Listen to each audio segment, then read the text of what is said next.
12 de junho de 93. Não tinha mais ingresso. Conseguiu um ingresso na Cativa, lá no centro. Nasceu exatamente como o dia 22 Eu e mais de 3 dezembro amigos. de 74. Aquela garoa Só fria, tinha céu corintiano naquele cinzento, lugar. garoando, Na hora que eu frio. sentei, os caras com a faixa de campeão na minha frente, do não lado. tinha ninguém. Eu quieto, nem camisa levei. Dia dos Namorados. Eu tava fazendo um jogo pela Rádio Dia 12 Gazeta. de Eu junho cheguei de naquele dia às 93. 11 da manhã no estádio, o jogo começava às 4, Os seus 11 dois e meia já filhos estavam nunca lá pela viram o rádio. Palmeiras ser campeão, Arthur. Mas vamos O ver estádio hoje. foi dividido, a torcida estava muito vibrante. Brinca Dia dos Namorados, eu dei um total, falei, olha, querida, tem como, né? Não importa, 17 Sei lá, anos. Era entenda. muito tempo. Nunca vai existir um jogo como aquele. Um dia meio maluco, Na assim. minha opinião. Eu sempre digo que parece que eu tava em gravidade zero, assim, sabe? Parece que foi um sonho aquilo. Se para a cobrança, Evair.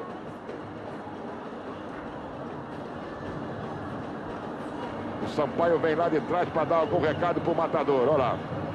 Encostou nele e cochichou no escutador de bolero dele. Vai de pé direito a cobrança de Evair, lá vai ele.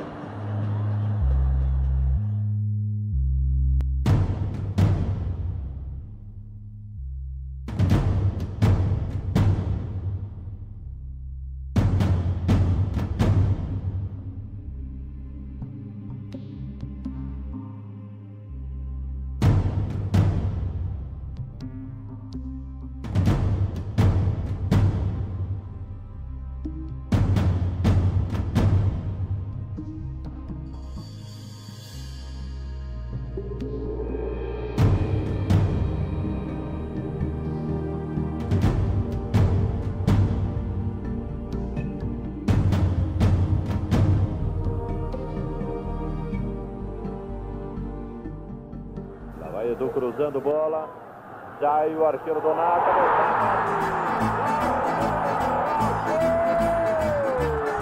Aquele jogo eu tava de pé atrás do gol. Tinha gente saindo pelo ladrão. Nunca vi tanta gente na vida. Foi a primeira vez que eu acho que um estádio aqui no Brasil, ou em São Paulo, pelo menos, que a gente viu o jogo de pé. Porque foram 42 mil pessoas lá dentro, mais uns 4 mil não pagantes. Uma coisa impressionante. Pra te ser sincero, eu lembro que foi Jorge Mendonça, exatamente como foi, eu nem vi. A torcida do Palmeiras tratou com naturalidade esse título. Naquela época era fácil torcer pro Palmeiras. Ano sim, ano não, Palmeiras campeão. 72 paulista brasileiro, 73 brasileiro, 74 campeão paulista em cima do Corinthians. Brandão, Palmeiras é um time acostumado às grandes decisões, vários títulos. Como é que entra agora nos 2 jogos definitivos do Campeonato Paulista de 74? Palmeiras em 72, quando eu vim para o Palmeiras, se montou-se uma equipe, já vinha alguma coisa certa, mudamos alguns valores, a equipe foi se entrosando e ganhamos os campeonatos que até aqui constam nos anais esportivos. O Corinthians de hoje é um Corinthians que vem buscando um título há anos, desde essa época. E sempre vem mudando uma equipe, muda outra, muda treinador. Eu também já voltei lá. De forma que eu tenho a impressão que é fases que tem no futebol. Em 74, eu fui ao jogo. A sensação era de que estava tudo preparado para o Corinthians ser campeão. Havia quase que uma conspiração, ou seja, que uma vontade da mídia e de todos, né, para que o Corinthians quebrasse aquela sequência de insucessos, ganhando aquele campeonato do Palmeiras em 74. O Corinthians praticamente já era campeão daquele ano, não tinha outro resultado, né? Só que eles esqueceram de avisar a gente. Eu vi a entrada do Palmeiras, eles pareciam que estavam indo para um jogo amistoso. O time do Corinthians estava paralisado. O Palmeiras estava totalmente desacreditado, um time que estava acostumado a ser campeão. A própria mídia, a própria imprensa, toda a favor do Corinthians, todo mundo a favor de um time se esquecendo do outro que era muito bom, era melhor que o Corinthians. Chegou lá, o que a gente viu foi um time corintiano tremendo, nervoso, e deu no que deu. O Palmeiras jogou com muita desenvoltura, sabe? O time ali sem responsabilidade, foi lá, ganhou o jogo como quem, na verdade, passa na sorveteria para tomar um sorvete. O jogo na direita, Surge o Jair Gonçalves. Atenção, olha o perigo, Leivinha. Ronaldo! 20 no segundo tempo. Numa bola na medida de Leivinha. Ele cabeceou, a bola cruzou sobre os jogadores de defesa. Na hora do gol do Ronaldo, me deu câimbra nas duas pernas. Nas duas pernas. Eu caí. E maravilhosamente um espetáculo para 110 mil corintianos assistirem, com 10 mil palmeirenses. Somente o Palmeiras é capaz de entrar em campo e ganhar uma partida daquela. O Corinthians seria campeão contra qualquer adversário, menos contra a Sociedade Esportiva Palmeiras. Aliás, em 74, esse gol do Ronaldo aí, Ronaldo Pé de Coelho, o credencia a ser, para toda a história, o mais importante Ronaldo da história dos clássicos derby.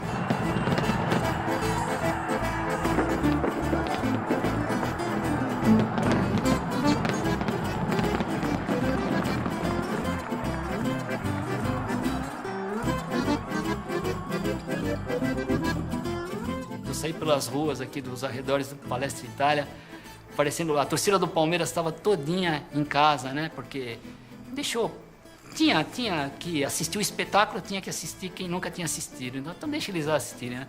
A torcida do Palmeiras veio aqui toda pro Palestra, aquela coisa maravilhosa, coisa que a gente estava acostumado, né?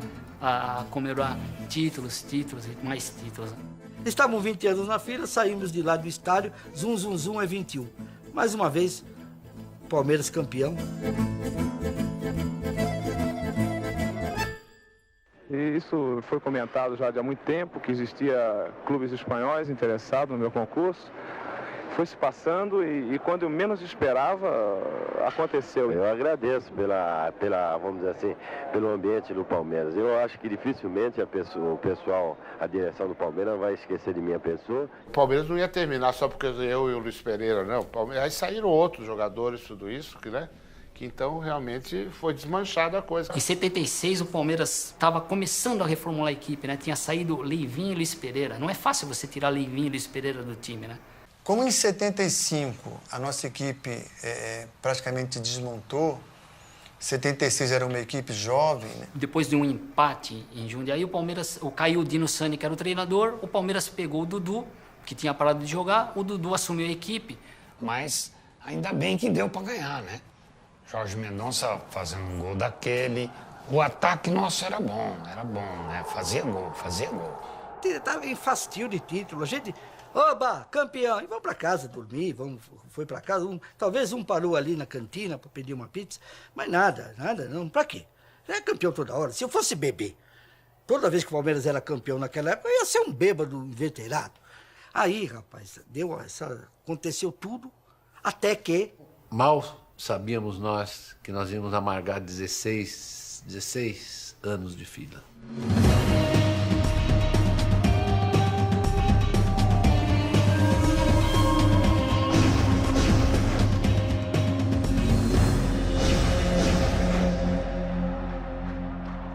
Aí o primeiro jogo depois do título de 76 foi contra o Corinthians, o jogo das faixas, que acabou sendo o primeiro jogo da fila. Difícil, né? Aqui nesse Campeonato Paulista você entrar já como campeão, ainda mais contra o Corinthians, né? Então, ainda mais com uma equipe jovem, um técnico jovem. Era 12 minutos de jogo, já estava 2-0 pro Palmeiras, o Jorge Mendonça fez um gol de bola e tudo. O Ademir vai antecipar-se, chegou o Jorge, pintou Sérgio, atenção, olha Jorge Mendonça entrando no gol, maravilha! Esse foi o carimbo da faixa do Palmeiras. Mendonça é qualquer coisa de fenômeno. E foi o último ano da magia do Ademir da Guia.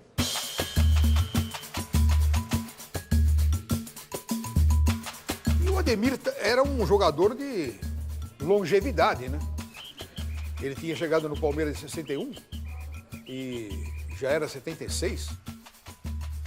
Eu tive um problema, foi no jogo contra o Atlético de Madrid.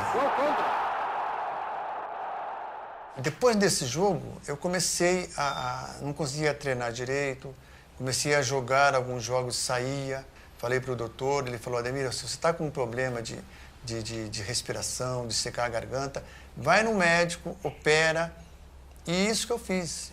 Eu fui no médico, operei, e o médico me falou, olha, Ademir, você vamos operar, vamos ver o que é, e daqui a 3 meses você volta. E, na verdade, eu melhorei, mas não fiquei bom para poder voltar assim jogar profissionalmente. Então, desde agosto, que foi quando aconteceu o problema, e que eu, na verdade, continuei assim sem ter condição, eu sabia que talvez tivesse que parar.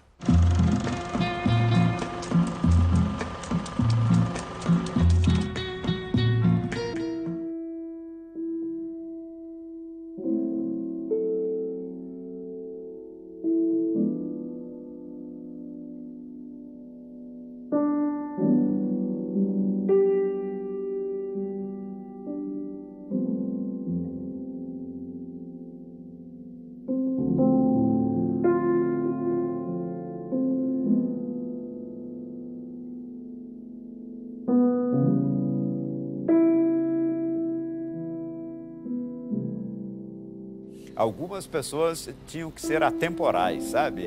E não poderiam parar. Elas deviam... Ficou doente, está muito ruim, fica em casa, andar no formol, deitado. Aí sai, pega a camisa 10, dá para o Ademir da Guia, ele entra em campo e consegue jogar 90 minutos pelo Palmeiras. Aí volta para o formol. De uma maneira bem simplista, o Palmeiras perdeu o Ademir da Guia. Imagina você tem uma divindade jogando para você e você perde a divindade. Você vira comum, né? Você vira mortal.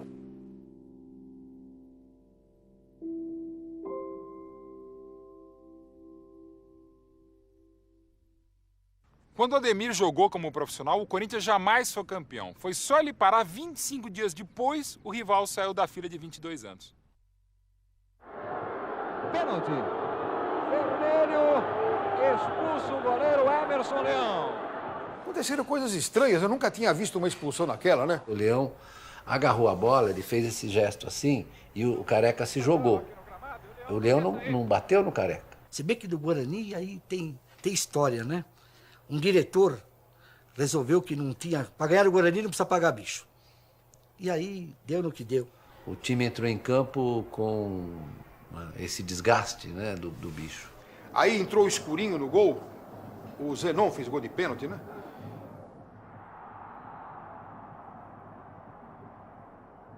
E depois em Campinas o Guarani era o Guarani. O segundo foi em Campinas, o time já entrou um tanto quanto escalavrado, né? Tomamos o gol do Careca. Naquela derrota para o Guarani em 78, começava não só a nossa fila, mas também a festa do interior contra a gente.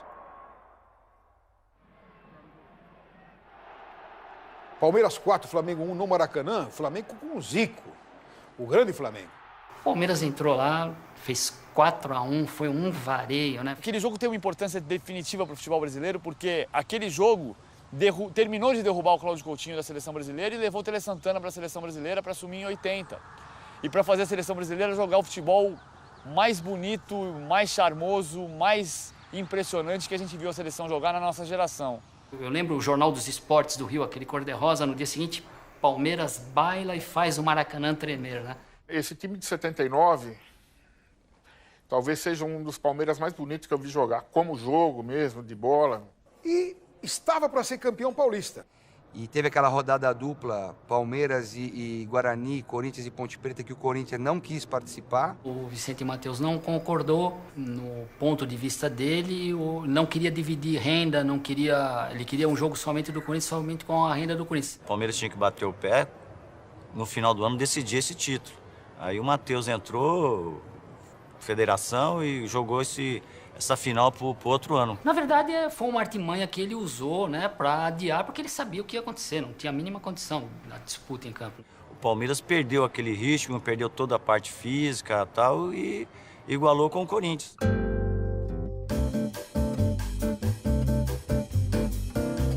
Foram 2 jogos. O primeiro jogo foi 1-1, gols de Jorge Mendonça para o Palmeiras.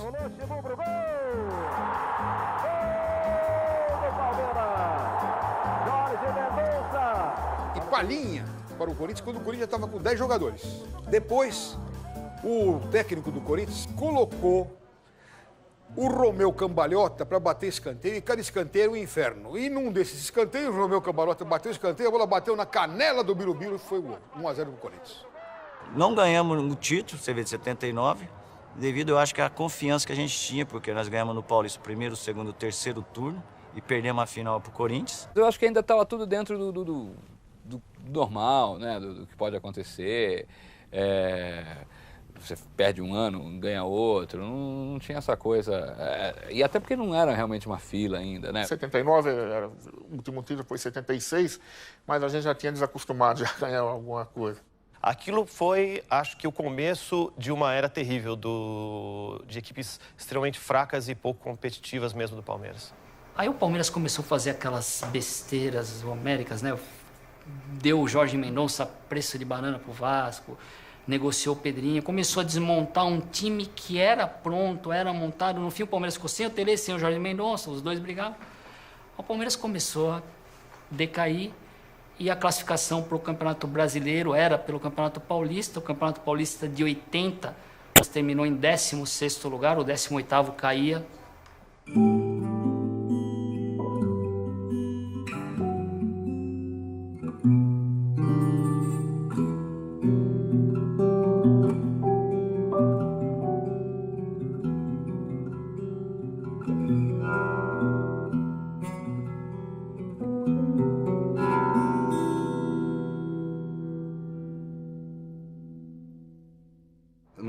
Campeonato Paulista de 80, eu acabei indo a quase todos os jogos no interior.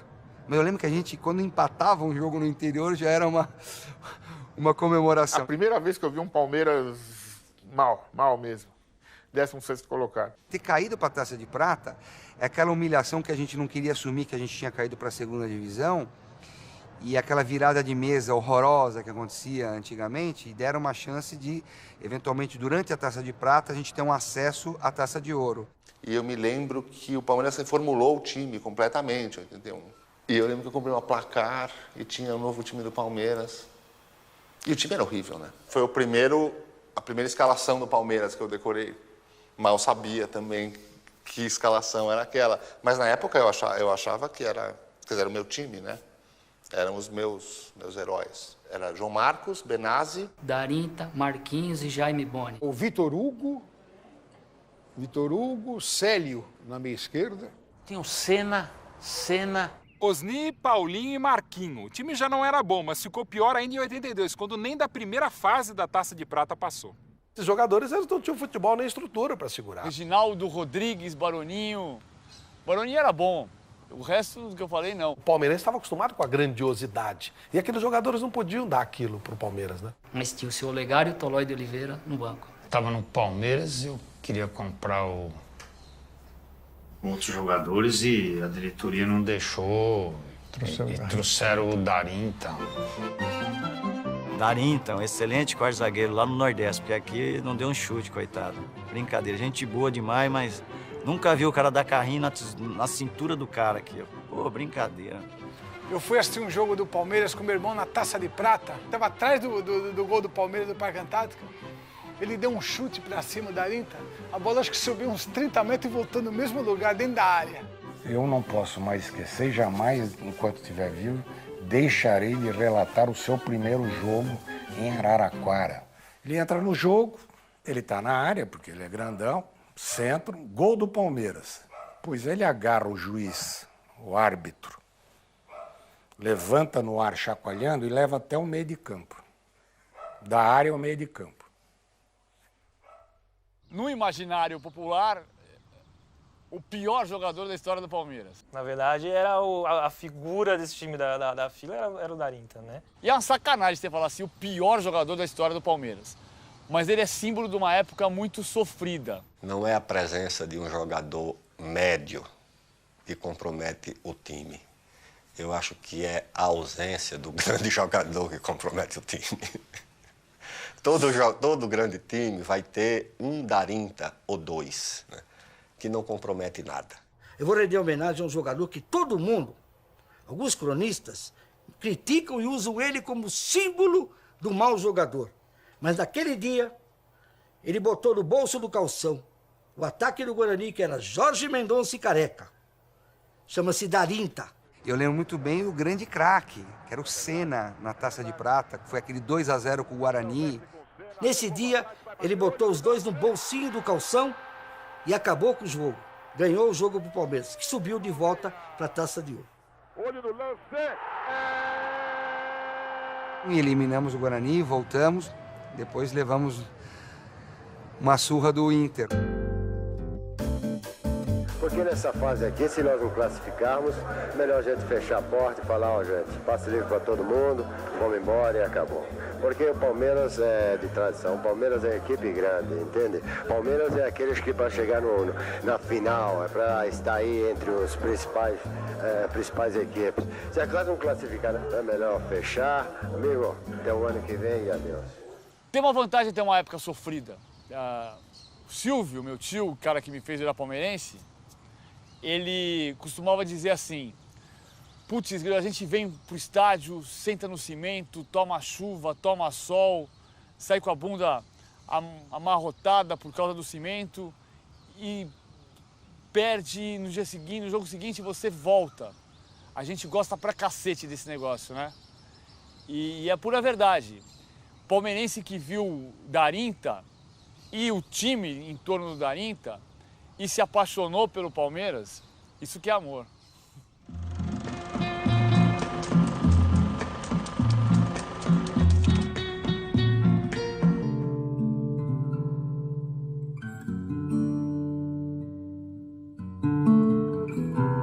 O Palmeiras estava forte no Campeonato Paulista, né? Se num jogo contra o São Paulo, o jogo que acabou 2-1 pro Palmeiras de virada, né? Os gols do Reinaldo Xavier e Diogo.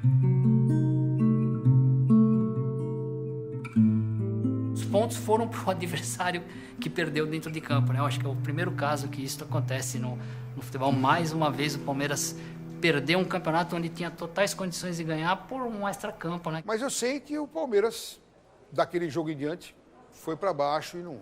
Já é um time para ser campeão e não vamos ser.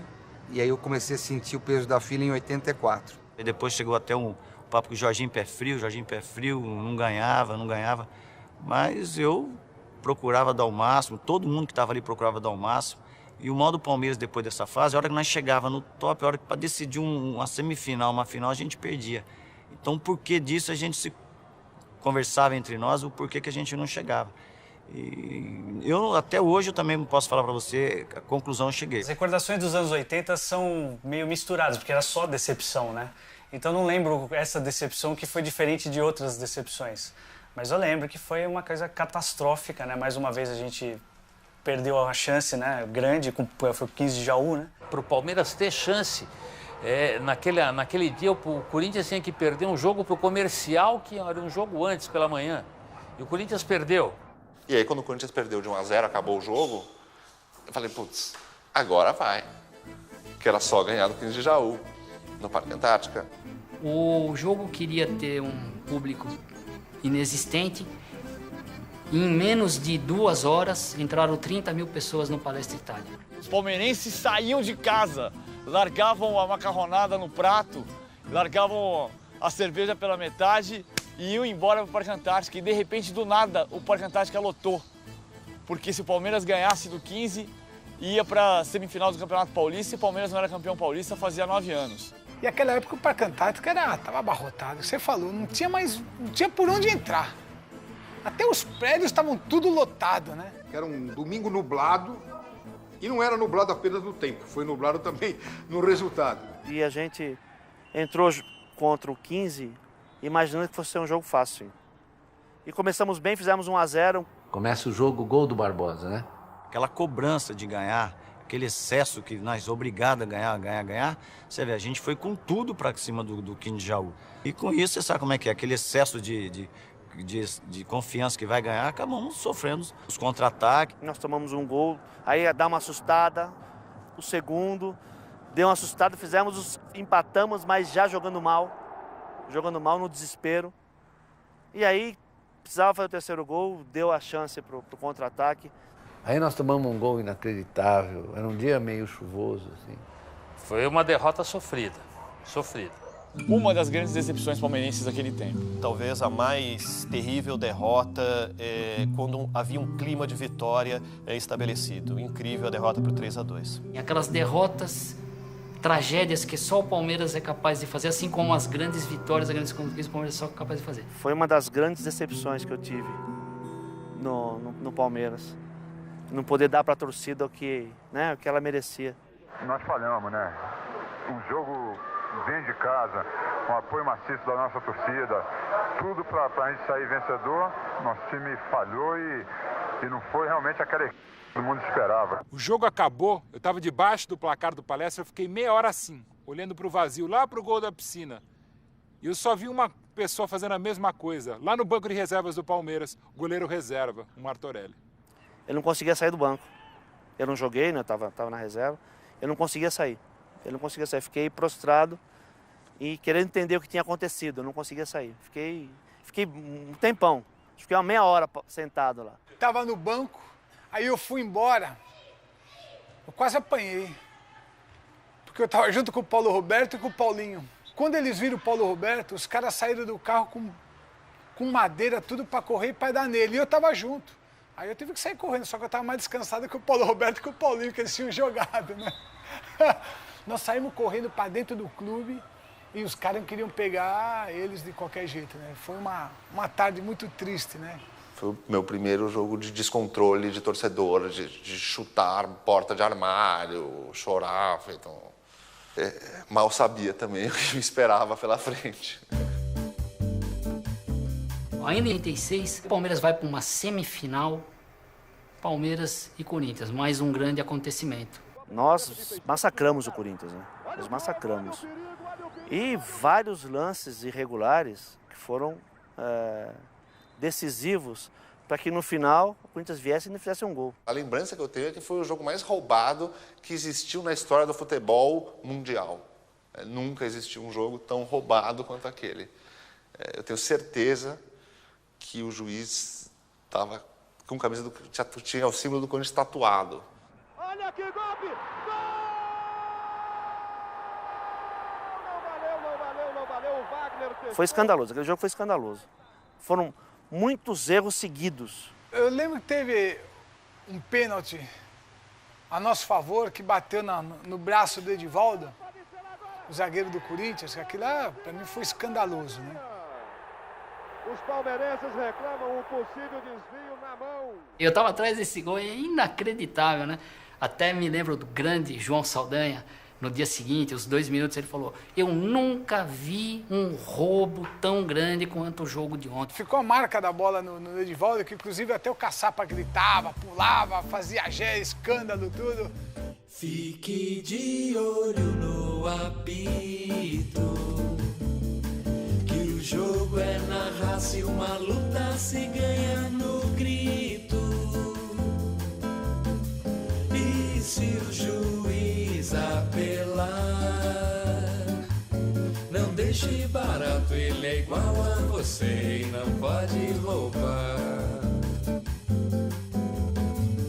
Bom, depois dessa partida, que Deus o tenha, o seu Nelson Tadini Duque, que era presidente do Palmeiras, pagou bicho de vitória para a equipe, pelo absurdo que tinha acontecido. O time foi muito melhor que o Corinthians domingo, só que não pôde ser melhor que o Lício. Todo mundo tá chateado com isso, né? Ninguém tem água nas veias.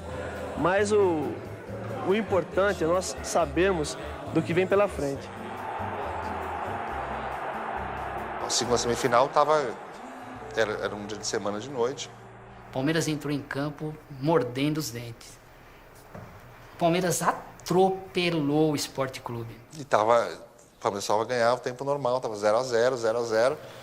Meteu bola no travessão, meteu bola na trave e o gol não saía de jeito nenhum. E eu não sei por que um amigo São Paulino quis ir no jogo junto. Não tinha nada para fazer, quis ir no jogo junto. E ele foi, no placar eletrônico tinha o tempo, e ele ficou, 37 minutos, 38 minutos. 39 minutos. Você quer matar, se o time não faz o gol, o time vai ser eliminado. E o cara, 40 minutos. E um torcedor do meu lado, e ele falou assim: agora ferrou. Aí foi começar só chuveirinho pra área, a bola subiu na área, Mirandinha de canela, 1-0 Palmeiras.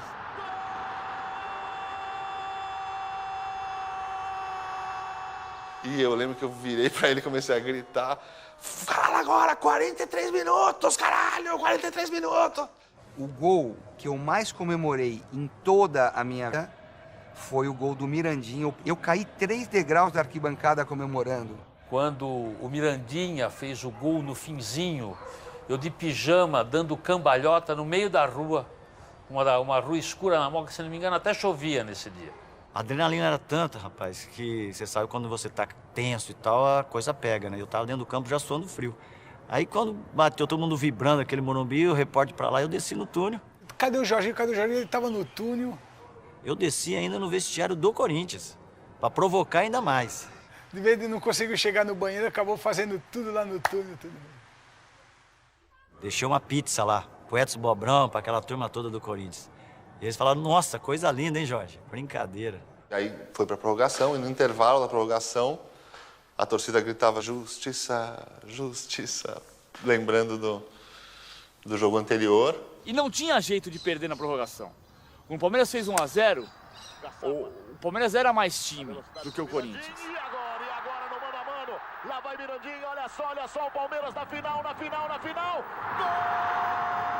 O Corinthians dirigido por Rubens Minelli, o Palmeiras dirigido por Carboni, que tinha Jorginho, Mendonça, Edu Manga, Edmar, Mirandinha, Éder. Era o melhor elenco que o Palmeiras tinha montado em 10 anos. Era o elenco que ia ser campeão paulista. E depois dos gols do Mirandinha e do Éder na prorrogação, que completaram 3-0,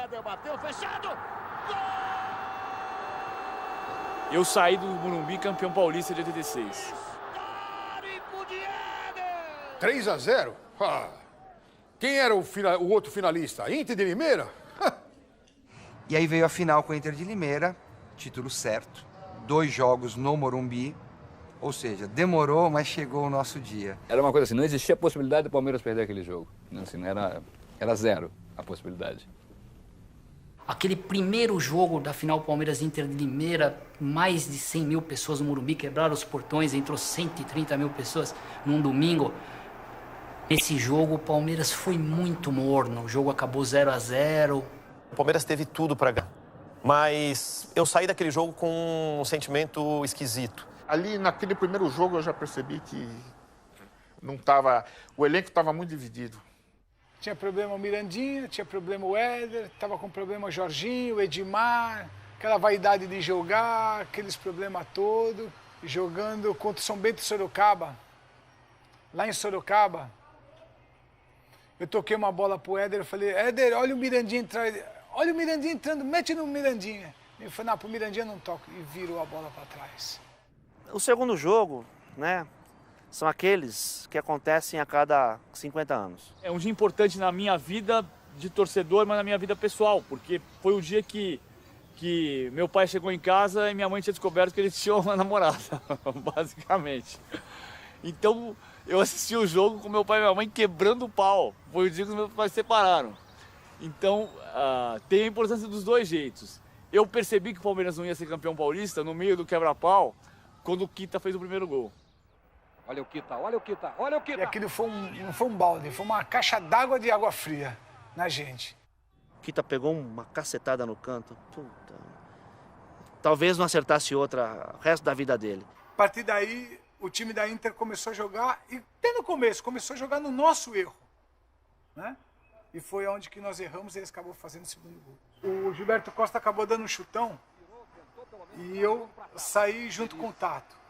Só que quando eu olhei o Martorelli ameaçou de sair e ficou no gol. E eu fiquei com medo de cabecear e encobrir o Martorelli. E o segundo gol foi aquela grande judiação da minha vida, né? Um chutão lá de trás, o alemão foi dominar, a bola morreu. E ele matou aquela bola e ela escorreu. Escorreu porque ele não estava preparado não para ser um grande jogador. Ele não estava preparado para ser campeão. Aquele time não estava preparado para ser campeão. A gente não vai ser campeão em cima da Inter de Limeira em 2 jogos em casa. A gente nunca mais vai ser campeão na vida. Aí eu comecei a berrar: vamos, gente, vamos gritar, vamos ajudar o time. E nessa hora quase que eu me atrapalho, porque a torcida queria bater no time e bater ainda mais em mim. Mesmo com o gol do Amarildo, a gente não tinha mais convicção de que poderia vir um empate, uma vitória com um jogador a menos ainda. na prorrogação. Eu não estava entendendo, tipo assim, pera um pouquinho, o combinado era o Palmeiras ser campeão. Na minha cabeça não tinha outra história. Foi, sem dúvida nenhuma, o dia mais triste da minha vida.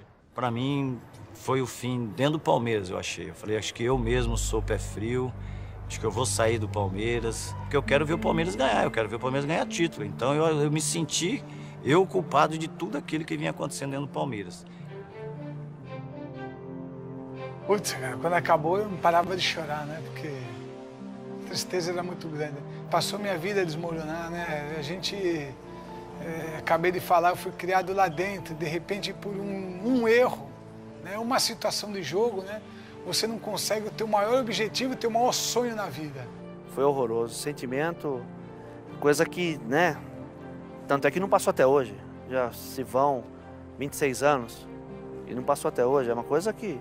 Mas enfim, né? A gente administra, mas não passa. Resumo da ópera. Eu sei que eu cheguei em casa e eu vi meu filho chorando. Copiosamente. Eu trocaria tudo pelo título do Palmeiras. Com certeza eu trocaria. Isso aí, várias vezes que eu via o nosso time com o posto de campeão. Várias vezes. Mas sonho, né? Sonhar não custa nada. Falei, poxa vida, completamos 10 anos sem ganhar, né?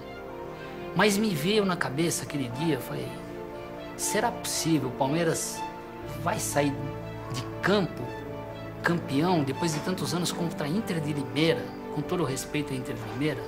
A grandeza do Palmeiras não permite isso, né? Eu acho que depois de 86, aí começou, né? E aí, a lembrança que eu tenho é que depois de 86, o agora vai já era o agora vai, mas no final pode dar tudo errado. Cobrança do Gil, direto! Bragantines, 12 anos. Puta, como é que vai esquecer enquanto Bragantines, 12 anos? Nossa. Até hoje eu jogo com o Bragantino, até hoje eu já ainda fico meio cabreiro. Eu falei, puta, a Bragantino é dura, viu, irmão? Bragantine. A gente tava invicto, não tomava gol. Era aquelas coisas típicas do Palmeiras dos anos 80, né? Na hora, um jogo era fatal e você acaba perdendo todas as chances, né? Último jogo do Campeonato Paulista de 1990.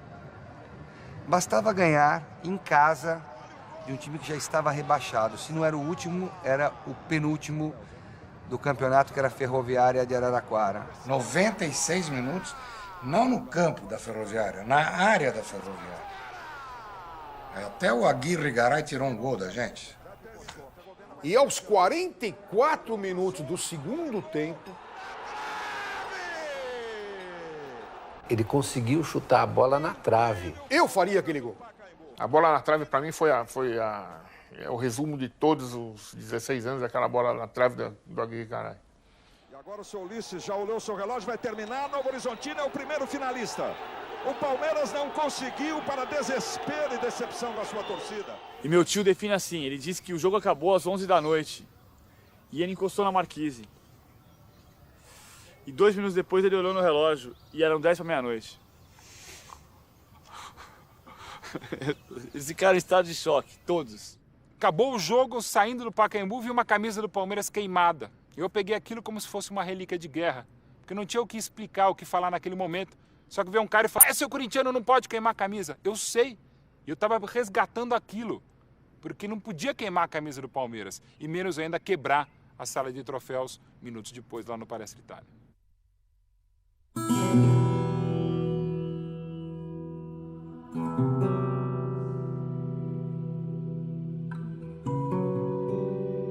E naquela noite a torcida invadiu a sede do Palmeiras e quebrou a sala de troféus do Palmeiras inteirinha. E no dia seguinte, aí sim eu estava inconformado. Eu não estava inconformado com a derrota, com o empate com a Ferroviária que tirou a chance do título. Eu estava inconformado de você ter um grupo de pessoas que destruía o que nos restava. O que restava para o palmeirense naquele dia? A glória do passado, expressa na sala de troféus. Aí você vai e quebra a sala de troféus inteira. Aquilo me deu uma ânsia, assim. A sensação que eu tinha era de como se fosse uma maldição. Assim, a sensação que eu tinha naquela época, assim, houve um time que era uma academia de futebol, que teve grandes craques, esse time não existe mais. Nesse período, era a autoestima mesmo, estava baixa. Os jogadores, acho que entravam já sabendo mesmo que tinham que superar, tinham que ganhar. O peso da falta de conquista era muito, muito forte mesmo. A gente precisava montar um elenco muito mais que jogadores de homens.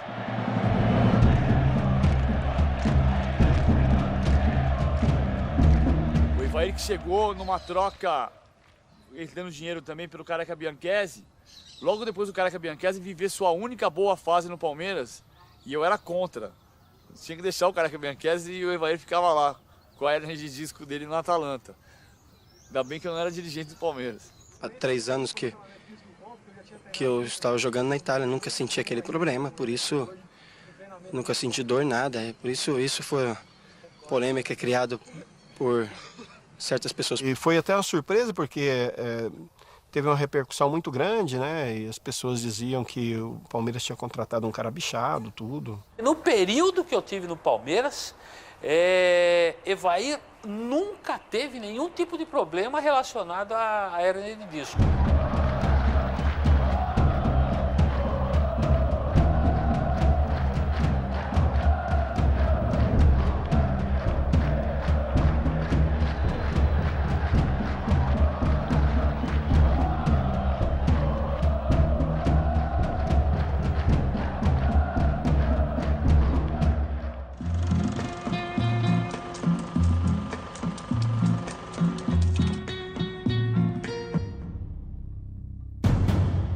Vai entender o porquê, em março de 92, o Palmeiras afastou o Jorginho, o Ivan André e o Evair. Alegação: deficiência técnica.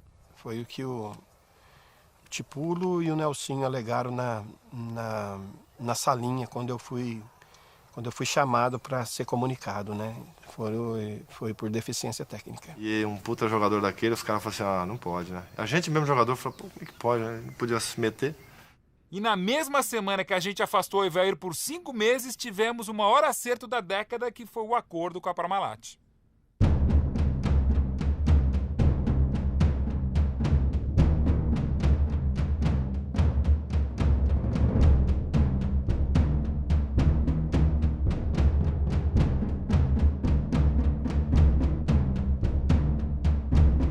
Nós queremos comprar o time brasileiro. Então eles queriam comprar o Paulista de Jundiaí. Falei, logo o Paulista, que tem o nome de Leite, você vai comprar o Paulista com o nome de Leite, você vai botar a Parmalat, que produz leite. Se você vai fazer uma ação de marketing, você tem um prato cheio, claro que eu falei isso com interesse, né? Tem um prato cheio, é um time brasileiro que está anos sem ser campeão, né? E que na verdade, é um time de grande prestígio, né? E que vai te dar a oportunidade de fazer uma ação de marketing extraordinária, né? Resposta da Parmalat, mas o Palmeiras aceita. Veja o nível. Nós, né, de terço na mão, faltando umas 5 madrepérolas ali para completar o terço, né? De tanto que estava gasto. E faz com o Palmeiras. Não, o Palmeiras aceita, nós conversamos lá, então, puxa, o Palmeiras, então vamos fazer com o Palmeiras. Muita gente, quando soube do projeto, diz, então o Palmeiras vai vender o clube para aquelas coisas, né, que francamente é difícil. A própria torcida uniformizada me cobrou várias vezes, a Parmalat não faz nada, botaram fora a Parmalat. Né? Parmalat é ilusão, é isso aí. Esse devia ser registrado nos anais do clube. Parmalat é ilusão. Parmalat nunca foi ilusão. Parmalat sempre foi solução. Às vezes fico pensando como é que pode ter aceito uma coisa tão boa. Não é normal, mas aceitaram. A Parmalat ensinou os caras, verdade que não aprenderam muito, mas ensinou como é que se dirige futebol, como é que se trata de futebol. O Palmeiras fica 10 anos na frente de todos os demais, né, que é o acordo de cogestão com a Parmalat, né, que faz o Palmeiras virar aquilo que virou, né, rapidamente, o que demonstra que o que a boa gestão é capaz de fazer.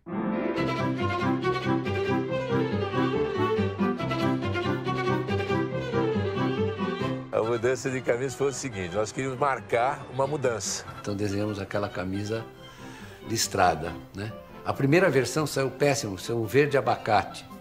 O verde abacate é horrível. O fato simplesmente de ser listrada verde e branco já me incomodava. Aquele verde mais claro me incomodava também muito. Foi um choque, mas eu aceitei mesmo. Achei que eram novos tempos, a gente tem que se adaptar a eles, não adianta. Claro que você vai torcer pro clube do mesmo jeito, não importa o que a camisa mudou. Mas era difícil. Mas foi um caso de amor e ódio ali. O primeiro movimento foi esse, quer dizer, o Nelson estava de saída, a gente contratou um técnico lá do Paraná, que era o Chapinha, né, o Otacílio. Retomou o Evair para a equipe, que ele estava afastado. A gente achava um jogador extraordinário que a gente tinha que recuperar. O Palmeiras tinha uma baixa estima do elenco, de tudo enorme. Eu falei, nós temos que contratar jogadores que já foram campeões em algum lugar. Nós não podemos contratar mais qualquer jogador, essa coisa toda. Essa camisa, verde e branca, camisa que realmente deu espaço para mim voltar ao Brasil e de poder jogar e poder estar mais perto da seleção. Eu acreditava num grande projeto, né? Uma grande empresa, junto com um time de tradição, de grande torcida. E vim para o Palmeiras, né, chegando aqui em 11º colocado no Campeonato Paulista, e o time foi se ajustando nesse ano, graças a Deus ainda a gente conseguiu ser vice-campeão paulista. Mesmo não ganhando, eu comecei a criar uma identificação com o torcedor palmeirense, porque eu fiz gol nos 2 jogos da finais. Quando acabou o jogo, a gente triste, né? O Palmeiras perdeu e tal. Só que eu fui com meu irmão no jogo e a gente ouvindo rádio na volta, o Palmeiras estava anunciando Antônio Carlos, Roberto Carlos, Edmundo. Tipo, veio um pacote de jogadores. Então eu fui para casa assim, comemorando contratação, né? Uma coisa meio, né? Já no primeiro momento, nos primeiros jogos, eu vi que havia uma empatia muito grande minha para com o torcedor. Talvez pelo meu jeito sincero, espontâneo e principalmente aguerrido dentro do campo. Então houve uma sintonia e eu tinha, sei lá, no meu íntimo, a certeza de que eu tinha escolhido o time certo. Mas o mais importante também em 93 foram os jogadores remanescentes, que tinha o Sampaio, tinha o Zinho, tinha o Tonhão, tinha o Mazinho, tinha o Daniel, o Maurílio, o Giancarlo, porque eles aprenderam a absorver aquela pressão da torcida, porque os jogadores que chegaram já vinham de conquistas já. O Edmundo no Vasco, eu no São Paulo, o Roberto, que era moleque, mas já tinha passado por seleções de base. O investimento foi muito grande e o retorno foi imediato. À medida que os jogadores foram chegando, o índice técnico da equipe foi aumentando. Naquela época, praticamente, nós tínhamos 2 ou 3 jogadores para cada posição. Você tirava um, colocava o outro, o índice técnico era o mesmo. Lembro que teve uma convocação que tinha 7 jogadores do Palmeiras na seleção brasileira. Então era uma seleção em campo, né? Dançou. Antônio Carlos. Sampaio tem o lado esquerdo. Se quiser. O toque foi para o Evair. Edilson, Evair pode até espetar. Olho no lance. Foi ele. Edilson. Nunca tiveram grandes amigos dentro do elenco. Cada um gostava de rock, outro de pagode, outro de não sei o quê. E eram respeitadas essas individualidades. No Palmeiras, em 93, tinha 3 tipos de grupo, né? Tinha um pelotão, que era o Sampaio, Antônio Carlos, Evair, Zinho e Mazinho. Depois vinha o grupo do meio, que era Roberto Carlos, Edilson, Edmundo, Giancarlos, Maurílio, né? Aí vinha aquelas minhoquinhas, né? Que era eu, o Marcos, o Sérgio. Então, o grupo de cima tinha aquele conflito com o grupo do meio, né? A gente, o que fazia? A gente ganhou muito dinheiro. Eu só tinha o que fazer. Ajudava minha mãe, mandava uma grana para minha mãe e comprava carro. Então, comprava roupa, enfim. Passeava, ia nas baladas. Era estilo diferente. E isso se conflitava internamente, né? Porque os mais velhos, para eles, a melhor coisa era a concentração. Para ficar um pouquinho longe de casa. Depois eu fui entender isso.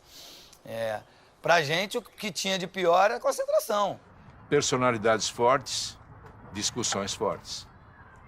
Evaí é um centroavante que se posiciona muito bem, um pivô, né?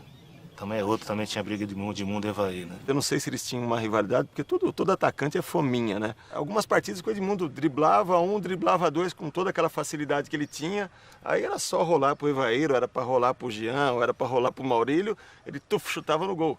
Mas é do momento do atacante. Tinham as reclamações, só que ao mesmo tempo também tinha a genialidade do Edmundo dentro de campo. A discussão maior era para aquele negócio, toca a bola, não toca a bola, quem bate pênalti, quem bate falta, essas coisas. E o principal, né? O Edmundo é um cara que não sabe perder, não gosta de perder. Então, são dois jogadores com personalidades fortes que buscava isso, né? Vencer sempre, né? Como a gente jogava lá na frente, eu tinha pouca idade, muito ímpeto. Às vezes exagerava no drible, às vezes chutava da linha de fundo, né?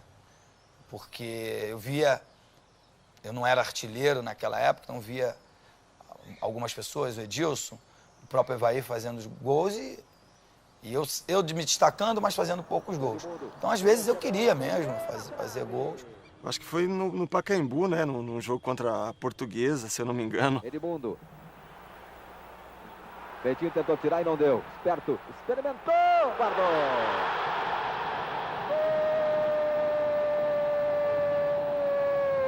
Gol do Palmeiras no Pacaembu. Edmundo é o nome do craque. Não me lembro bem, acho que acabou 1-0 o primeiro tempo. E aí eles que deu uma declaração dizendo que poderia estar 3-4 se eu não fosse tão egoísta. Eu entrei por último e tô vendo uma discussão lá no fundo, no vestiário, e segura daqui, pega dali. Era o Evaí e o Edmundo se enrolando lá. E aí, aproveitaram a minha cabeça quente, vieram em mim, eu também dei alguma outra declaração e criaram essa guerra. Aí voltamos pro segundo tempo também, acabou ali, teve uma discussão no final do jogo, depois de novo teve outra discussão, mas terminou ali no vestiário mesmo. Logo depois, o Vanderlei me afastou do time por uma briga com ele. E quem me fez voltar, quem foi o mentor da minha volta, foi exatamente o Evaí. Eram momentos que a gente tinha, que acho que qualquer garoto tem, de desequilíbrio, um momento de nervosismo, que você acabava discutindo com o próprio companheiro. Mas quando era para defender também, quando nós jogávamos contra os adversários, a gente colocava a cara para bater por qualquer companheiro dentro de campo. O Palmeiras teria sido campeão com o Otacílio Gonçalves, sim. Eu não sei se o Palmeiras seria campeão com o Otacílio. Gosto demais do Otacílio, né? Mas é um estilo diferente. Era um estilo diferente de comando, né? O Otacílio mais boleirão, mais paizão. Então acho que o Otacílio também ele tem uma grande porcentagem nessa conquista. E aquele grupo precisava de um pouco mais de disciplina. Não quartel, mas regras. Eu queria um treinador que soubesse trabalhar a médio e longo prazo, que era o Vanderlei Luxemburgo. O Vanderlei com cabelo Black Power, né? Com os ouros aqui pendurados, eu falei, nossa... Eu vim para o Palmeiras não para ser o responsável por uma conquista do título, para ser mais uma pessoa com a sua experiência tentando somar para que o Palmeiras possa conquistar esse título. O Luxemburgo também estava em início de carreira, era o primeiro clube grande da carreira dele, então ele dava muita liberdade de trocar ideias, da melhor maneira como se jogar e tudo mais. Mudou da parte tática, a parte motivacional e principalmente também aquilo que o Otacílio tinha deixado um pouquinho a desejar, que era a parte disciplinar. O Luxemburgo foi uma peça fundamental, né? Um treinador impulso, tinha diversas confusões com os próprios jogadores, de briga, de palavrão, porque o Luxemburgo toda hora chamava pro pau, vem. Quando você ia pra cima dele, ele já se escondia, né? O pessoal fala, é muito fácil comandar um time desse, não é. Porque teve problemas, né? Todo mundo sabe dos problemas que a gente teve dentro do elenco, mas o Vanderlei conseguiu reunir, unir esses jogadores e fazer com que eles jogassem dentro de campo o futebol que jogavam. Mostrou para aqueles caras que dava para ser campeão. Essa foi a grande diferença, não é a Parmalat.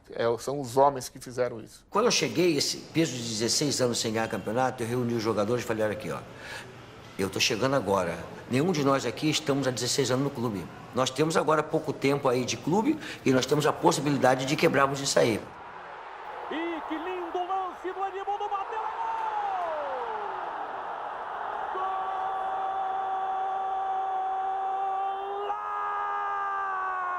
Golaço do Edmundo! A gente passou muito fácil pela fase de classificação.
Para chegar naquela final de 93, nós disputamos primeiro um quadrangular, que, se não me engano, do nosso lado estava Guarani, Rio Branco e Ferroviária. Do lado de lá era Corinthians, Santos, São Paulo e Novo Horizontino. Era difícil, né, jogar contra as equipes de menor expressão, principalmente quando a gente ia jogar lá no campo deles, né? A gente sabia que ganhar fora já era meio caminho andado, porque depois, quando vinha jogar no Parque Antártica, aí com quase 30 mil pessoas, o time com a qualidade que tinha, ficava muito difícil. Era muito difícil o Palmeiras perder dentro de casa.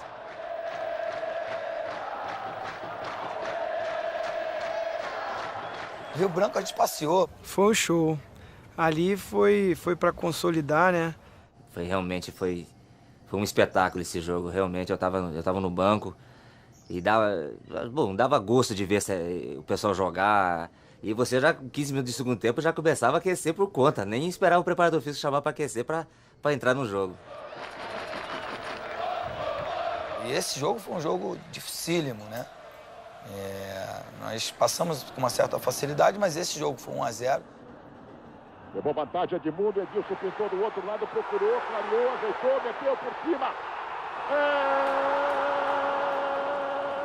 Para mim foi um dos gols mais bonitos que eu fiz na minha carreira. Não só com a camisa do Palmeiras. Nos deu ali a classificação, a final. Foi ele! Edmundo!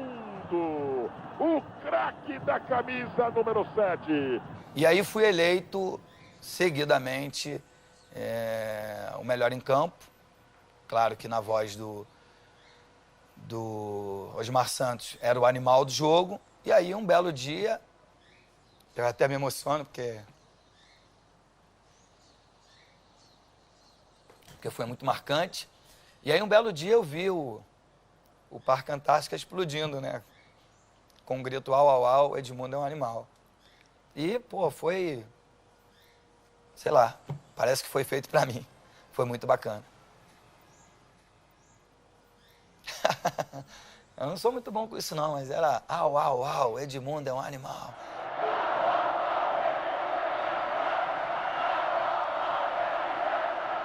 E o legal é que, assim, quando cantavam a minha música, cantava o estádio inteiro. Então, isso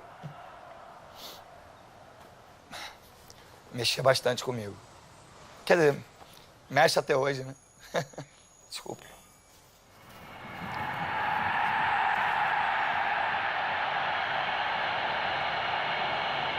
no exato momento que a Sociedade Esportiva Palmeiras vem para o gramado no Morumbi.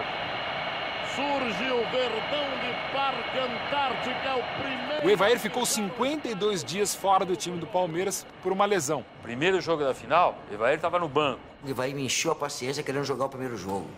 Eu falei, esse jogo aqui não decide, só decide o outro, Evair. Não, mas eu tô bem. Eu falei, eu sei que você tá bem, mas se você sentiu, tem você no outro jogo. Você vai ficar fora. Mas ele me pentelhou, cara. E aí nós entramos em campo ali, era uma desconfiança muito grande de que se o Palmeiras pudesse ganhar do Corinthians. Isso entrou dentro do campo no primeiro jogo. Aí naquele jogo eu acho que pesou algumas coisas, mas eu acho que pesou a fila. Criou sim uma ansiedade, um pouco de... Não medo, mas... A responsabilidade era importante, mas muito tenso foi ruim para o time. Era uma boa equipe, a equipe do Corinthians, clube de torcida, de massa. A equipe do Palmeiras era considerada a favorita, né? Pelo investimento que tinha feito. Um jogo muito nervoso, não me lembro de grandes lances desse jogo. Acho que não foi um grande jogo, foi um jogo muito tenso, na verdade. Não foi um grande jogo, não foi o Palmeiras a repetição dos grandes jogos que a gente fez durante o campeonato. O nosso time, ele jogou bem determinado, né? Jogou dentro daquilo que nós fazíamos. Fazia uma boa marcação, saía nos contragolpes bem rápido e nós tínhamos jogadores que faziam gol, né? Nós tínhamos jogadores que definiam qualquer partida. Levantou Leandro. Fora do lance, pega a falta, e o Sérgio sabe que vem chumbo do grosso, por isso que ele está preocupadíssimo lá. Vai pra bola, Moacir tá na grande área, Viola também, bateu Neto bem. Eu mesmo, né, fui cobrado porque foi uma bola que para muitos, né, o Sérgio tinha que ter saído do gol, né, até dava para sair do gol, mas pelo fato de ter sido o Neto, né, que tinha batido aquela bola, uma bola muito difícil pro goleiro, porque ele bateu ela forte, vindo de curva, né, eu tô aqui de frente pra bola, ela veio pela marca do pênalti, alta e forte, e ali tinha muitos jogadores, né. Então, quer dizer, eu preferi ficar no gol. Falei, se eu vou ficar postado, porque se alguém cabecear, eu tô... Mas ela passou e ninguém cabeceou e eu fui acompanhando a trajetória dela. Tanto eu como o Mazinho, você vê, fomos surpreendidos, né? Aí eu fui, quando eu vi, ninguém viu o Viola ali do lado, né? Ele entrou, ele foi oportunista ao extremo.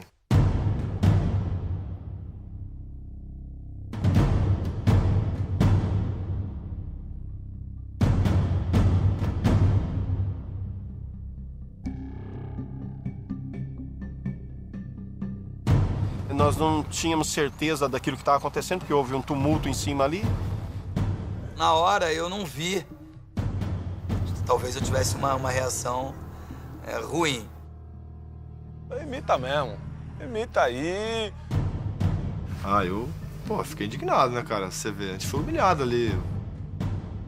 Mexeu com o símbolo de uma torcida. Aí você passa a ser torcedor também. Porque se você for profissional, você não vai se importar tanto. E nós passamos a sentir na pele aquilo que o torcedor sentia. Porco, nós assumimos, nós podemos assumir. Os outros não. Querer falar mal da família, eu posso. Um de fora não pode.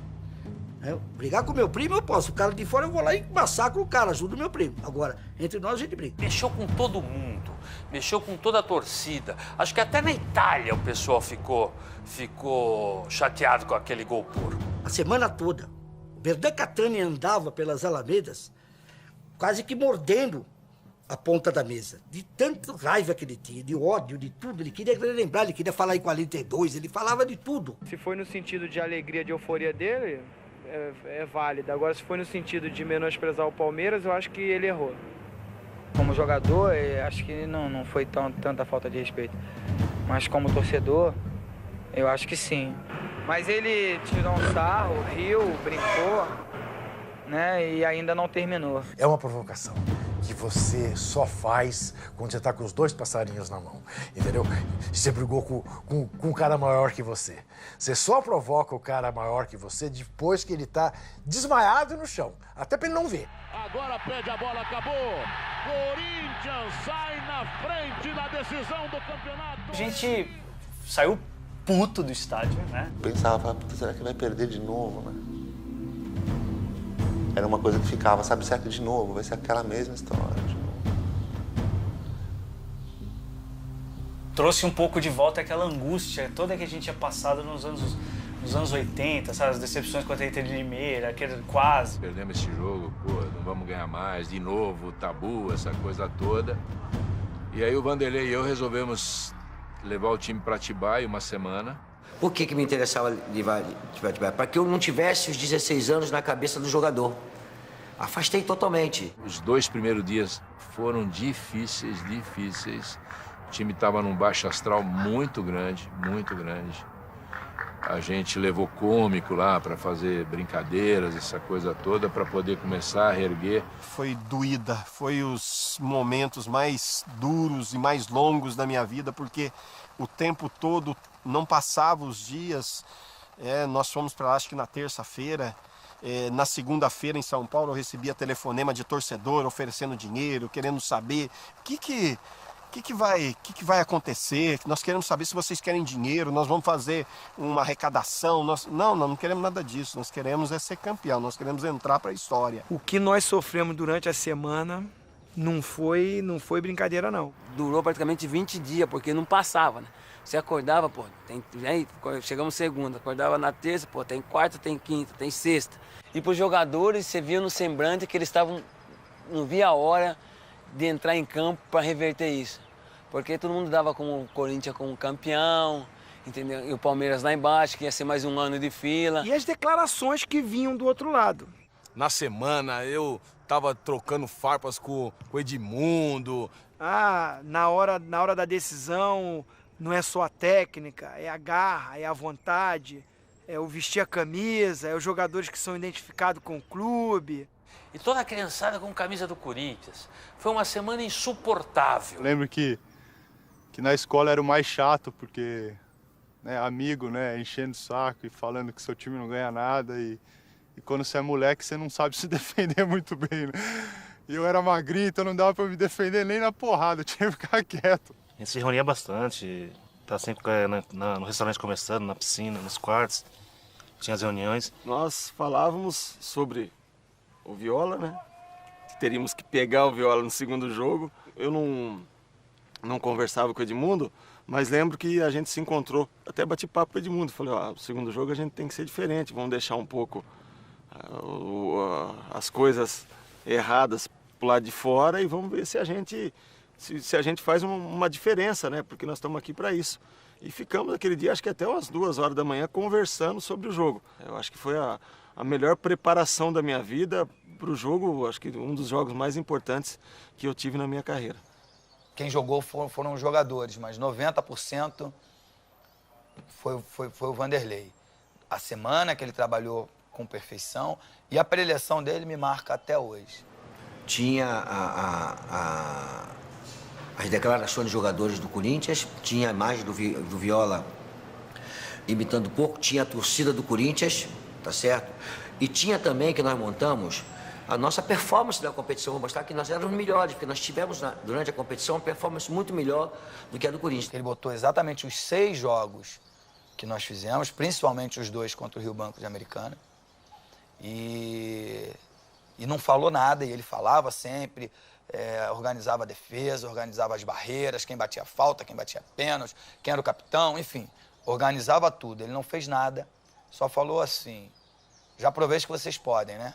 Então vão lá e façam. E eu que tenho o olhinho fechado, cheguei até a abrir o olho, viu? Então a gente, cara, tava tomado, assim, por uma emoção, sei lá, por uma concentração. Foi, todo mundo levantou, batendo palma e já querendo ir pro jogo. Já e faltava acho que umas 3 horas ainda pro jogo. Parecia que já faltava 15 minutos, mas não era. Faltava um tempão para começar esse jogo. Mas o jogador já estava com o espírito da semana toda já. Um silêncio muito grande dentro do ônibus. Eu acho que todo mundo ali estava concentrado e desesperado para chegar logo no estádio, para poder botar para fora aquela vontade toda que os jogadores estavam. A gente pegou o caminho errado, né? Pro lado do Corinthians.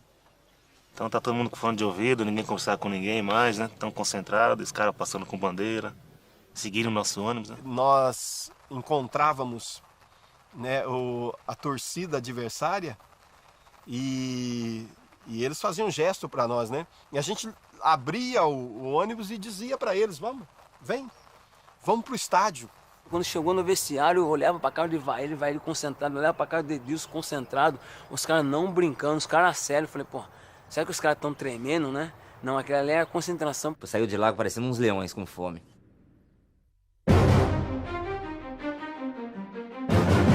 Eu me concentrava tanto que parecia que eu recebia um santo, um espírito, alguma coisa.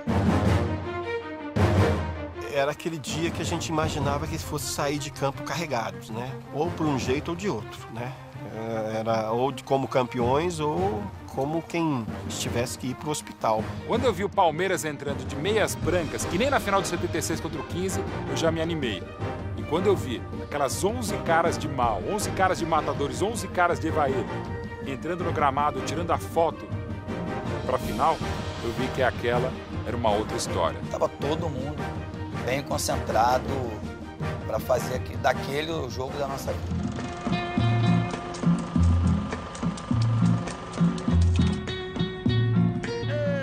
Está valendo!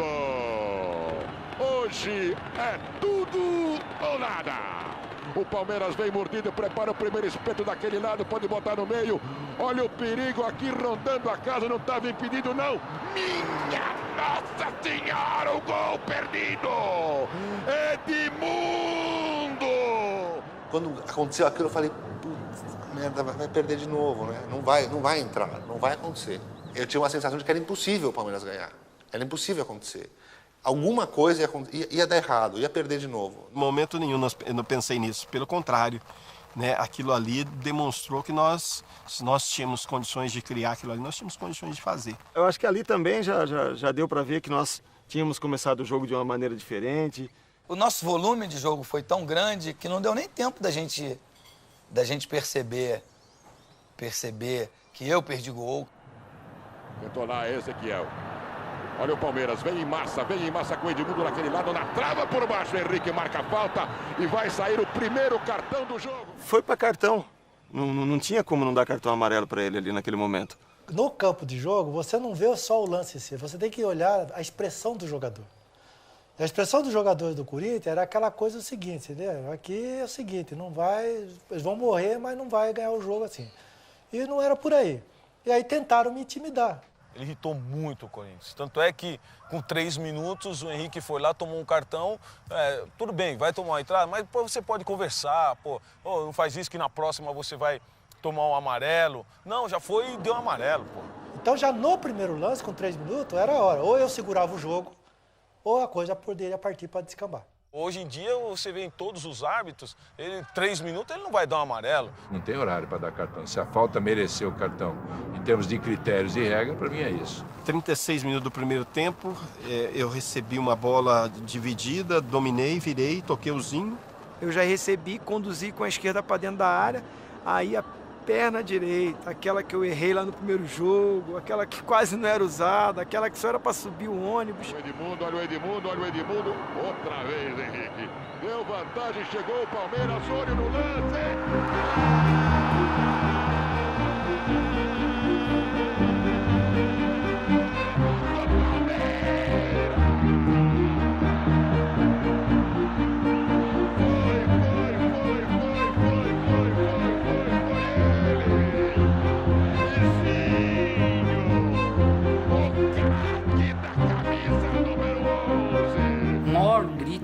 Num estádio, né? Acho que o maior barulho do gol, aquele gol do Zinho. Foi um grito de tantos palmeirenses que já não estavam mais aqui presentes, mas de algum lugar eles estavam gritando gol, por isso que o grito foi tão forte. Aquele gol foi comemorado pelo Ezequiel Simone, pelo Pascoal Juliano, pelo João Gaveta, pelo Romeu Pelitiari, por todos os grandes palmeirenses em memória, né? Que não estavam presentes naquele dia. Nossa, aquilo foi um gol. Foi um orgasmo aquilo, né? Nunca vai haver na minha vida um momento de futebol como aquele gol do Zinho. Eu quase pulei da janela, né? Tipo, minha mãe quase chamou a carrocinha pra me pegar. Quando eu vi a bola entrando assim, eu caí chorando na arquibancada. Foi uma coisa que era o impossível acontecendo, sabe? Era o impossível acontecendo. O Zinho fez o primeiro gol. Eu comecei a ficar emocionado e eu fui embora do estádio. Fui embora, vou voltar, mas agora eu não assisto mais nada. Falei com o porteiro do Morumbi. Falei, olha, eu sou o médico, mas para mim não dá mais. Eu vou embora. Daqui a pouco eu volto. E naquele jogo ali, não sei o que aconteceu com ele, que ele deu uma sumida, não sei o que foi. Na verdade, olha, do jeito que eu tava, era mais fácil eu precisar dos meus serviços que qualquer outra pessoa, entendeu? Tinha outro médico lá, né? Se alguém... Aí eu vou te contar uma coisa, não dava mesmo para ficar. Eu não tinha estrutura. 1 para o Palmeiras, 0 para o Corinthians. 1 a 0, nós tínhamos ainda condições, né? Mas depois, logo em seguida, veio a expulsão do Henrique. Aí acaba atrapalhando todo o esquema tático. Edilson. Ele já tem cartão, tem que expulsar. Vai expulsar. Vai expulsar. Vai expulsar. Vai expulsar. Vai expulsar. Tá certo. Olha lá. Como é que você vai deixar o cara no campo? Não tem como, pô. Olha lá, empurrou por trás e o cara já pega ele na... Eu teria expulso, assim, né? Teria expulsado mesmo, já não tem... Entendeu? Eu acho que ele... Para um jogador que joga num time de primeira divisão, que tem aí o que tal, o cara tem que ser inteligente. O Henrique mereceu o primeiro amarelo e merecia ter sido expulso aos 15 e aos 17, quando foi finalmente expulso aos 39. Ele levou pelo menos os 2 cartões de crédito amarelos do árbitro. Se o Zé Aparecido errou, foi naquele lance do Edmundo com o Paulo Sérgio. Talvez colocar para fora aquela raiva, aquela indignação, aquela semana difícil que a gente passou, eu acabei extrapolando naquele carrinho, que graças a Deus não pegou. Porque se tivesse pego, teria sido expulso, poderia ter jogado tudo por água abaixo. A entrada do Edmundo no Paulo Sérgio não é mais de que uma coisa que está guardada, da vontade que os caras hostilizaram, que não sei o quê. Ainda bem que não aconteceu nada, né? Podia acontecer. E aí, o nosso queridíssimo Aparecido segue o jogo, não foi nada. Eu tô de costa, provavelmente, se fosse de frente para mim, talvez o Edmundo teria sido expulso, entendeu? Você vê um tape 10 vezes é uma coisa, você vê um lance uma vez só e ele desaparecer da tua frente é outra. O Edmundo nem encostou no cara lá. Vê o filme direito que ele não encosta no sujeito. O sujeito pula, tal. Mas o outro ele gosta de pular, né? Ele é um cara meio pulador. É jogada normal. Segue o jogo, segue o jogo. E sempre fica aquela história, né? É muito melhor você dizer que você perdeu por causa da arbitragem. Quando nós soubemos a escala do Aparecido, nós já também falamos, cara, vamos ter problema nesse jogo. O Corinthians queria que apitasse o Oscar Roberto Godoy, que foi bandeirinha. O Palmeiras queria o João Paulo Araújo, que foi o 4º árbitro. E quem a Federação Paulista escolheu para apitar foi José Aparecido de Oliveira, um árbitro muito enérgico. O Corinthians foi um time que mais ganhou jogos importantes comigo apitando. Eu até tenho um carinho muito grande, até porque meus 2 filhos são corintianos. Mas é corintiano doente, pode ser alguém, assim, digamos assim, que torça igual, mas mais que eles, eu duvido. E essa coisa de comprar juiz, eu não acredito nisso, não. Eu acho isso tudo muito fantasioso, sabe? Uma final desse porte, um cara com a história desaparecido, um profissional, trabalhava em banco e tal. Mas vale pro folclore do futebol, mas eu não acredito em nada disso. O time do Palmeiras era melhor. O que nós estamos imaginando? Reuniram-se na Federação Paulista de Futebol, com empresários, representantes executivos da Parmalat, e combinaram que o Palmeiras ia ser campeão.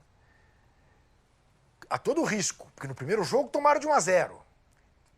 Vamos jogar segurança no segundo jogo, né?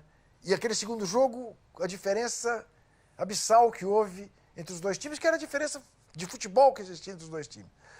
Então, fica tudo perde muito a graça, eu acho, aí. Não havia esquema Parmalat. Não tinha esse negócio de esquema. Eles inventaram essa história de esquema Parmalat, mas não havia como fazer isso. Isso é uma bobagem. Havia, poxa, se havia. Esquema de trabalho, esquema de planejamento, esquema de competência, esquema de fazer diferente do que os outros faziam. O maior erro do árbitro foi não expulsar o Edmundo e principalmente expulsar o Tonhão, que pediu para ser expulso também por infantilidade, porque ele não fez nada com o Ronaldo. Lá vai ele. Lado direito, Tonhão, lado direito. Aquela jogada eu tinha tocado, eu que toquei a bola pro Edmundo, né? Até estava indo na frente, querendo até receber a bola. Aí fui em direção dele, até para falar alguma coisa, mas de longe ele fingiu que foi me dar uma cabeçada. E esse cara tava em tumulto com o Aparecido. Aí falaram que tinha agredido, ele nem viu o negócio. Depois até falou para mim que ele errou. E as pessoas para compensar. Então eu tomei uma dura do Evaí. Eu vi que ele não tinha feito nada. Ele foi ali meio que de gaiato, foi inexperiente, mas ele não tinha nada com aquilo, né? Que ele foi... A arbitragem errou, confrontou o Tonhão, né? Não, quem expulsou o Tonhão foi o Ronaldo. Fui eu.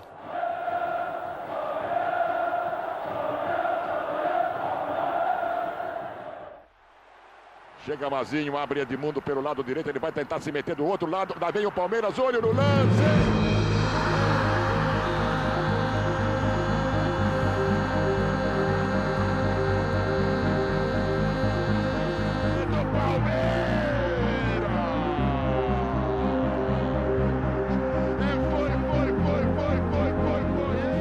Questão de colocação só, né? Porque foi um gol fácil de se fazer, né? Porque a bola estava praticamente dentro do méritos do Mazinho que fez com que a bola chegasse com tanta precisão ali naquele lugar do campo. Eu ouvi um gol. Quando eu ouvi um gol, eu virei de costas. Naquela época, podia entrar bandeira no estádio. E olhando o estádio de longe, eu vi as bandeiras verdes tremulando. Aí eu falei, olha, agora eu posso voltar. O Evaí, quando faz esse gol, eu acho que aí se assentou mais as coisas no nosso time. Nosso time jogou com mais tranquilidade, com mais naturalidade. Tanto que o terceiro gol, se eu não me engano, do Edilson, a gente estava atacando, acho que com 4, 5, 6 jogadores ali naquela hora. Aonde batesse e sobrasse, um jogador nosso ia fazer o gol.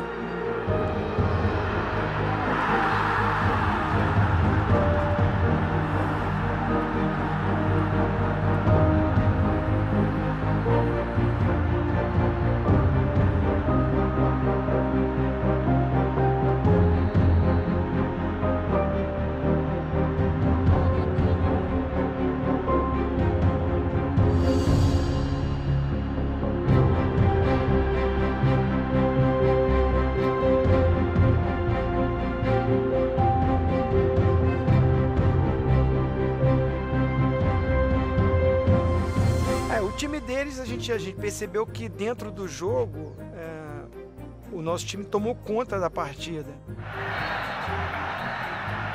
Rapaziada, nós não podemos entrar, eles vão tentar tirar jogador nosso. Nós temos que ganhar o jogo, nós não temos que entrar na pilha deles. Não vamos entrar na pilha deles que eles vão querer tirar, não vamos ganhar deles agora fácil. Se vocês entrarem na pilha deles, vão provocar e vai tirar jogador nosso. Então a minha preocupação era não ter jogador expulso. Bastava um empate e a conversa era basicamente essa. Era a questão de saber administrar, porque o Corinthians não tinha criado tantas oportunidades, mas era um time guerreiro. O arredondo meu aqui são os últimos 30 minutos que decidem o Campeonato Paulista de 1993. Eu sempre achei que agora ia, mas sempre é com o pé atrás, né?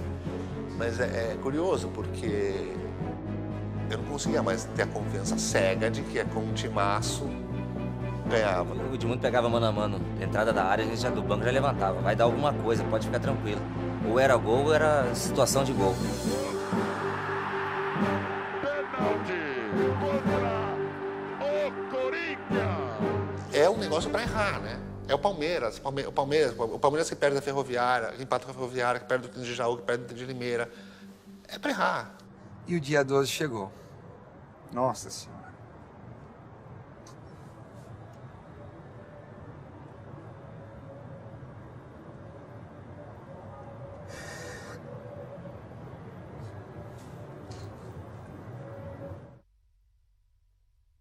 Eu tinha chegado ao Palmeiras e prometido que seria campeão. Era tanto tempo, era tanto sofrimento, mas eu me sentia como se tivesse jogado todos os 16 anos sem títulos.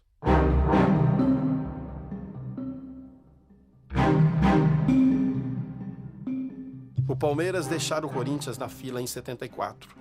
Agora era a hora da gente sair da fila em 93. Quando fui para a bola, eu via tudo e não ouvia nada. Quando a bola saiu do meu pé, ouvi tudo e não vi mais nada. Parecia que eu não corria quando batia o pênalti. Eu flutuava na grande área. Não pisava no chão. Já estava no céu. Tinha esperado tanto tempo por aquilo, o Palmeiras também. Era hora de dar a volta por cima, de lavar a alma, Era o mais importante momento da história do Palmeiras. Parecia que eu tinha começado a correr para a bola em 1976 e só cheguei para chutá-la em 1993. Fui para a cobrança em nome de todos os palmeirenses. Eu estava ali para ser campeão depois de 16 anos.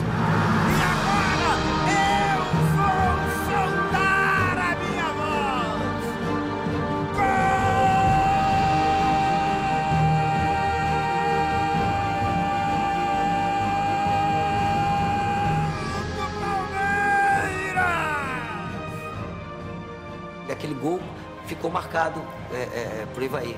Então acho que ele merecia aquilo. Acho que caiu tudo certo dele fazer o gol. Acho que foi muito legal. O Ivaí, quando foi bater o pênalti, eu falei assim, fomos campeões. O Ivaí acabou sendo o grande símbolo daquele time. Ele queria mostrar que ele podia realizar alguma coisa no Palmeiras e pro Palmeiras. Um dos maiores centroavantes da história do futebol brasileiro. Ele fez com que eu fosse campeão pela primeira vez na vida. Mudou-se a história, né? De repente, de um perdedor passou a ser vencedor, de um time acostumado a ser jogado de lado, de repente passou a ser um time super campeão. Então aquilo era demais para quem acompanhou tudo aquilo. Com o apito de José Aparecido, o Palmeiras comemora o título de 93. E um dos meus amigos que estava no jogo chegou e a gente se abraçou, comemorou. E ele falou, olha o que eu fiz. E ele mostrou um relógio quebrado, parado. E eu falei, o que aconteceu? Deu briga, alguma coisa? Ele falou, não, exatamente a hora que acabou o jogo, eu joguei o relógio no chão até quebrar, porque para mim o tempo acabou ali. O mundo e a bola tinham de estar parados para o Palmeiras ser campeão, para acabar com 6.142 dias sem gritar é campeão e para acabar com aquela musiquinha infernal do 1, 2, 3, 4, parabéns para você, parabéns para nós, campeões, parabéns para nós, palmeirenses. O Palmeiras é campeão paulista em 1993. E foi uma alegria total, né? Um abraçando o outro, a gente não queria nem sair do campo, né? Acho que a gente nunca comemorou um título como aquele, por ser aqueles 16 anos. Corria pra lá, corria pra cá, então, cara, é inexplicável. Porque você ser campeão a primeira vez. Correndo em volta ao campo, indo perto dos torcedores, né? Acenando pra torcida. Nós não tínhamos mais forças nem para erguer o troféu. Acho que foi o troféu mais pesado da história do Campeonato Paulista. Eu acho que os 16 anos de jejum tava tudo naquele troféu ali. Você vê que o Roberto Carlos não apareceu, o Edmundo, ninguém apareceu pra levantar. Só eu, Antônio, Marião, Evaí, Sérgio, só os pequenininhos. Eu não sabia, falei, nossa, o troféu, pô, eu pensei que o troféu tinha um hominho ali assim, era uma casa. Pô. Só eu realmente sei o que foi superar esse momento e chegar a essa hora dessa conquista. Tirei a camisa, dei cambalhota, abracei roupeira, amassei todo mundo. Daqui a pouco chegou todos os jogadores, jogaram água na cabeça, foi uma confusão por mais de metro. Vencer aquela partida contra o Corinthians e ajudar o Palmeiras a sair da fila se tornou um dos momentos mais importantes da minha vida profissional. Quando você se vê dando a volta olímpica, aquele mundaréu de gente, já começa até a dar um arrepio, né? Foi muita alegria, né? Todo mundo invadiu, uma festa muito grande, a torcida gritando o tempo inteiro. Sorriso estampado no torcedor, no rosto do torcedor do Palmeiras, isso aí não tinha preço. A gente é responsável pelas alegrias e pelas tristezas de pessoas, de multidões, de famílias. Eu fui campeão várias vezes no Palmeiras depois de 93. Mas não teve explicação, não teve um título melhor do que o de 93. Foi muito importante, aquela uma das mais importantes ou a mais importante na minha história de futebol. Não é só um título qualquer, foi um resgate de uma nação, de pessoas que teve de novo orgulho de vestir aquela camisa. Vi o Palmeiras ser campeão no meio de Corinthians. Pulei que nem um maluco, eu e os outros, pô. 15 anos, 16 anos sem gritar. Você tá louco, meu, que eu não vou gritar campeão. Puta vida. Aquele Ronaldo foi expulso, o Tonhão. Dava um beijo na boca do Tonhão. Que isso? E foi, assim, aquela coisa pra lavar a alma, né? Assim, aquela coisa... Quando acabou o jogo, a gente não sabia o que fazer. gente não sabia meio que, e agora? Tipo, que ele vai pra lá, vai pra cá, vai pra Paulista direto, ou a gente compra, porque a gente não comprou, ninguém comprou faixa, né? Ninguém, não, tipo, nunca mais, depois da Inter de Limeira. E eu não sabia qual que era a prática.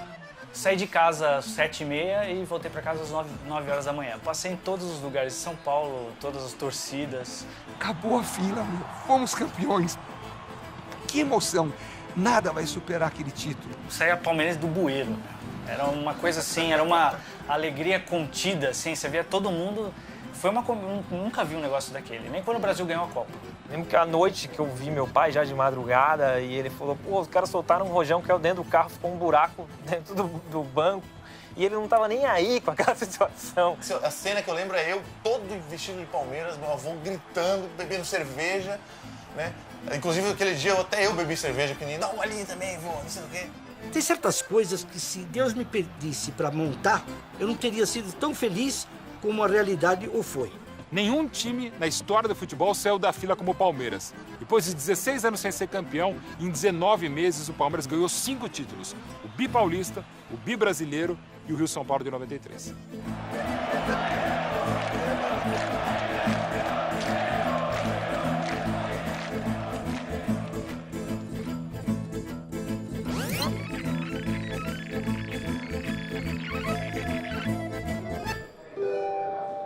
Descendo a rua da ladeira, só quem veio que pode contar. Cheirando a cor de laranjeira. Aqui atrás do Marinho.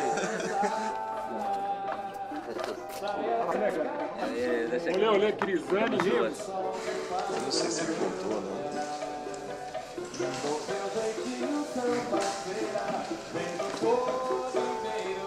Coragem, pô. Cuidado. Passou, tá? 12 de junho de 93. O que você estava fazendo? Estava passando um apuro.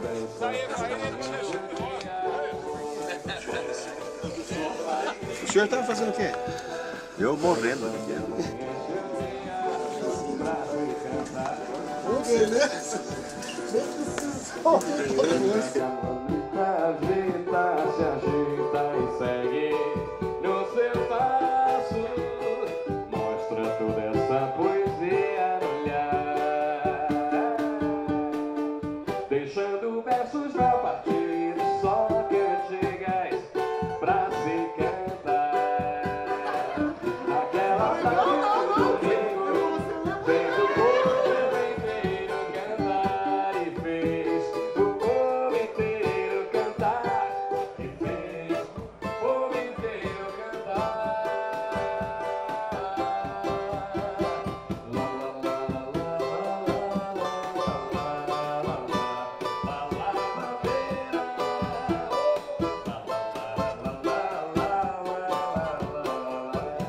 Naquele dia eu acho que eu passaria. Hoje eu tenho minhas dúvidas que ele consiga meter no cantinho que nem ele meteu. Hoje. Se fosse o Ronaldo, beleza, mas o Sérgio é difícil. O Ronaldo é fácil. Quem faz nunca esquece. Deixando versos na partida, só cantigas pra se cantar. Naquela tarde de domingo, fez o povo inteiro cantar e fez o povo inteiro cantar e fez o povo inteiro cantar e fez o povo inteiro cantar e fez o povo inteiro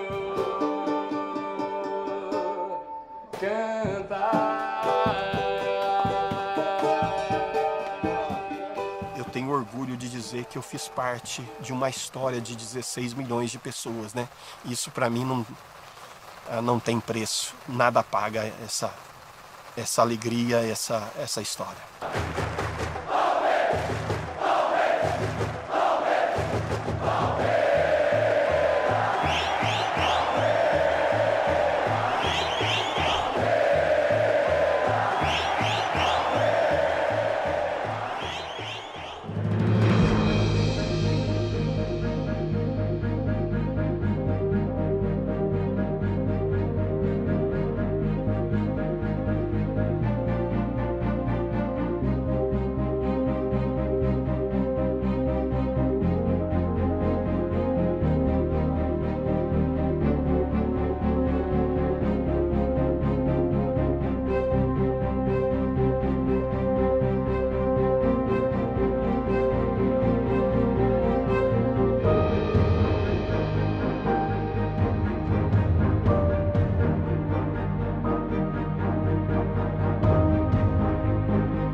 lembro mais do pós-jogo, né?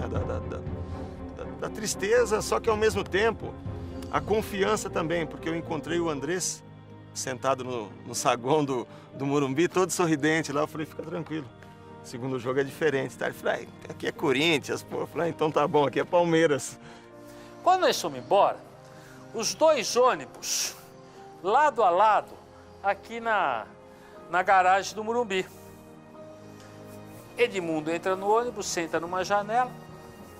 Do outro lado entra o Paulo Sérgio, senta na janela ao lado do Edmundo. Eu estava na frente do Edmundo. Aí você ouve aquele toque, toque, toque, toque da janela do Corinthians. Edmundo olha de lado, o Paulo Sérgio vira e faz assim: deitei em você, bem feito. Eu não aguento mais esse cara. Ele, não, calma, ele também não é assim, calma.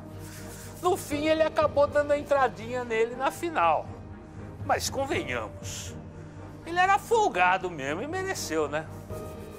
Eu lembro que um repórter veio, o Viola estava chorando no hino. Aí eu falei, você está chorando, tá... Tudo bem, você pode chorar de emoção e de vontade, mas sei lá. Podia estar prevendo, né, que ia tomar um sacode. E fomos prejudicados. Anularam um gol do Edmundo na prorrogação. Estava 1 metro validado o jogo, antes do zagueiro de impedimento. Ninguém fala nisso porque o time ganhou fácil. Se eu for aqui numerar os gols que eu fiz com o pé direito, não vai passar de 3. Realmente a minha direitinha é muito ruim, né? Mas eu via público notório nos jogadores do Corinthians pedindo acaba, a gente precisa sair daqui, entendeu? Porque foi um passeio de futebol, assim.